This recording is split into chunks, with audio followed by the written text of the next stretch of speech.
সীমান্তে হত্যা বন্ধ না করলে ভারতের সাথে সুসম্পর্ক রাখা সম্ভব নয় বলে মনে করেন প্রধানমন্ত্রীর রাজনৈতিক উপদেষ্টা রুহুল কবির রিজভী। রোববার এক অনুষ্ঠানে তিনি বলেন, ভারতে যে সরকারই ক্ষমতায় আসুক সীমান্তে রক্তক্ষয়ী আচরণ বন্ধ করতে হবে। অন্যদিকে সমাজ কল্যাণমন্ত্রী ডাক্তার এস.এম. জাহিদ হোসেন বলেছেন, বর্তমান সরকার একটি বৈষম্যহীন রাষ্ট্র গঠনে কাজ করছে। মাহিলা ইসলামের বাংলাদেশ সীমান্তে ভারতীয় রক্ষী বিএসএফ এর গুলি ও হামলা নতুন কোনো বিষয় নয়। প্রায়ই তাদের হামলায় প্রাণ যায় বাংলাদেশিদের। শনিবারও ব্রাহ্মণবাড়িয়া সীমান্তে দুজন বাংলাদেশিকে গুলি করে হত্যা করে বিএসএফ।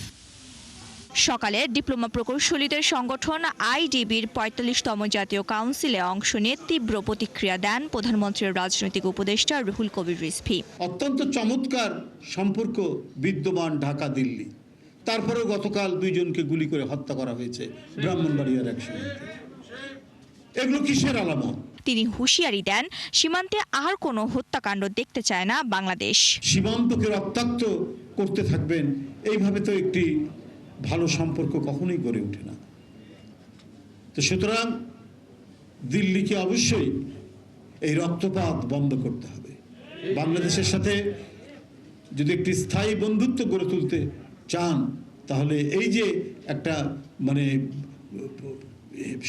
সহিংসতার মনোবৃত্তি, এটা পরিহার করতে হবে। রিজভী আরো বলেন, প্রতিবেশী দেশের সঙ্গে সম্পর্ক হবে পারস্পরিক সম্মান আর আস্থার ভিত্তিতে।